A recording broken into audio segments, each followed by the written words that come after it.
Muy bien, chicos, le damos gracias a Dios por permitirnos pues llegar una vez más con un tema nuevo en el área de ciencias naturales. Vamos a hablar sobre el ecosistema, pero vemos primero qué es el ecosistema. El ecosistema es un conjunto de seres vivos, de factores ambientales que existen en una zona determinada y las relaciones que se establecen entre ellos. Muy bien. Para nosotros tener en cuenta, debemos saber que la biosfera es el lugar en donde todos los seres habitan la Tierra, ¿verdad? Todo lugar donde usted encuentra animales, seres vivos, seres abióticos, habitan la Tierra, se llama biosfera. Entonces existen diferentes ambientes en la Tierra y varios seres que se adaptan a vivir a estas determinadas condiciones. Allí nacen los ecosistemas. Un ecosistema, como decimos, es un sistema natural que está formado por un conjunto de seres vivos. Vamos a hablar sobre la biocenosis y el medio físico que vendría a ser el lugar y el clima que se llama biotipo en el que vive. Es así, pues nosotros tenemos allí que las especies del ecosistema, incluyendo bacterias, hongos, plantas y animales, dependen unas de otras. Muy bien, vamos a hablar sobre el biotopo. El biotopo es el componente abiótico del sistema. Es el medio físico de un ecosistema y sus propiedades fisioquímicas. Estas propiedades dependen de los factores ambientales. Vemos varios ejemplos. La luz, la temperatura, la salinidad, el agua, la presión, la humedad y el suelo.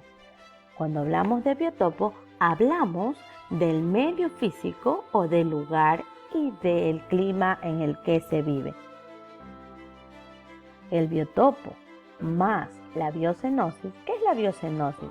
Es una comunidad o conjunto de poblaciones o animales y seres vivos, el conjunto de seres vivos de distintas especies, las cuales habitan en un lugar geográfico determinado, influenciado por factores físicos como la luz, la humedad, la temperatura, etc. y las relaciones que se establecen entre ellos. Muy bien, cada individuo, cada animal es componente del organismo de ese ecosistema.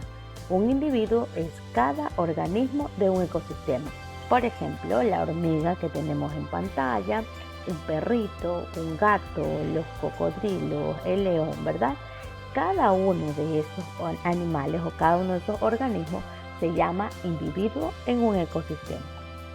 La población vendría a ser el conjunto de los organismos de una misma especie que viven en una zona determinada y pueden reproducirse entre sí. Es decir, si hablamos de la hormiga como individuo, su población será el hormiguero, que es el número de individuos que varía a lo largo del tiempo en función de diferentes factores. Vamos a ver los factores de los cuales nos hablan. Cuando tenemos recursos ilimitados y hay bastante espacio suficiente, el crecimiento es exponencial. Quiere decir que la curva forma pues un alta o elevada población o número de individuos. Mientras que cuando hay depredación y escasez de alimentos, hay muchas muertes de individuos y éstas se frenan el crecimiento. Y nosotros vemos pues que la curva va en decadencia.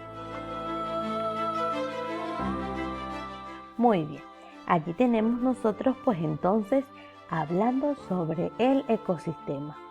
Bien, el hábitat está asociado al ecosistema.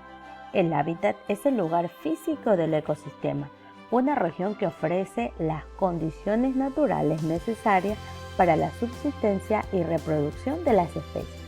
El hábitat es el lugar donde se presentan las condiciones adecuadas del agua, luz, temperatura, suelo y oxígeno para que pueda existir un determinado conjunto de seres vivos.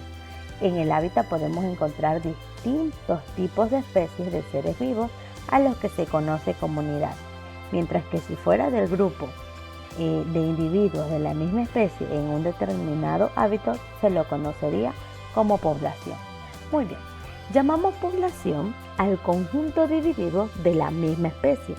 Cuando ya en ese ecosistema tenemos un conjunto de individuos que forman una población y tenemos dos tipos de especies, ya forman una comunidad. Vamos a ponerlo en contexto. Tengo una hormiga, con el ejemplo anterior, y el conjunto de todas las hormigas forman una población de hormigas. Si tengo un león y luego encuentro varios leones, forman una población de león. Si a su vez tengo ahora cebras y luego tengo un montón de cebras, forman la población de cebras. Pero el conjunto ya de las hormigas, de los leones y de las cebras forman una comunidad, que significa que son varias especies conviviendo en un determinado ecosistema. Muy bien, chicos. Entonces, en este momento lo que nosotros vamos a realizar como actividad se encuentra ya en su plataforma de Teams. Espero pues que respondas aquellas preguntitas con todo lo que hemos visto en este momento y puedas realizar un buen ejercicio. Nos vemos la próxima clase.